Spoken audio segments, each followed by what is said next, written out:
But actually, I have a question. Don't want to spoil the comics, but I'm just going to ask you this and hope you understand what I mean. But We're speaking every like arc is sort of a different murder mystery. Yes. And you started the show with a different murder mystery than the comic. What was the thought behind that? It was a couple of great thoughts that Charlie and I both shared. Number one, when the comic first came out, we weren't sure we were going to get 4 issues done. We needed for it to be in color and to sell. We had never sold that many before individually. So us to come to Image and go, we want to do this book in color, which we need to sell like 10,000 more copies than we normally have ever sold. They had to take a leap of faith on us, but we were pretty sure we were being like chased by the cancellation demons. So we it doesn't spoil anything. The book's been out for 15 years, but Who Killed Retro Girl is the first storyline, because we're like, get right in, because we don't know if we're gonna go. And sometimes you make really good choices that way, because you're being chased, so you start getting real creative. So that's what we did.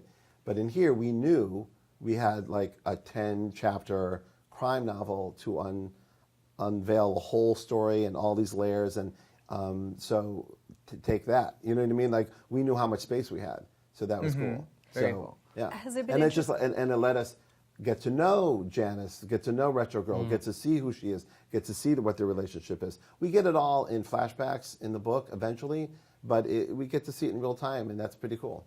Cool. You just answered my question, which Look was, at has me. it been interesting for you to get to know Retro Girl?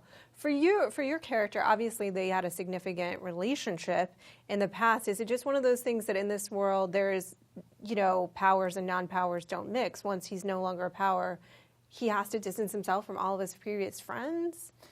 I think it's, again, just kind of mirroring a lot of what happens in society. I mean, this Walker had powers when he was very young, so his friendships already were with people of that age, who he was socializing with and kind of in his social circle. And very much the powers kids kind of stick to their own. They understand each other. They, just like in our society today, you'll get rich kids kind of sticking together, or kids that like this kind of music or this kind of culture.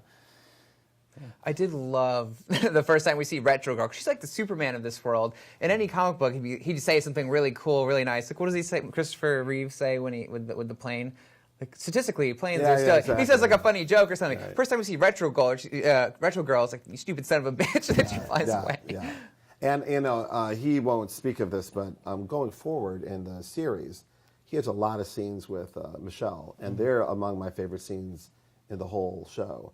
They Interesting. well, there's a real intimacy there, Yeah. and I find I see a lot of daily shoots. I see like I've seen like everything, but you two really found like really opened up to each other in a way that you couldn't to anybody else. Yes. And so I thought she got crazy vulnerable in the best way. She's still very, very strong, but finally letting stuff she probably never told you when you had powers. Yeah. And that was cool. And just a lot going on there, and I really, really liked it. Yeah. Definitely worth why you would stay through for the season. It's you get to see a lot of flavors there, and you get to see how they met. You get to see a lot of cool stuff.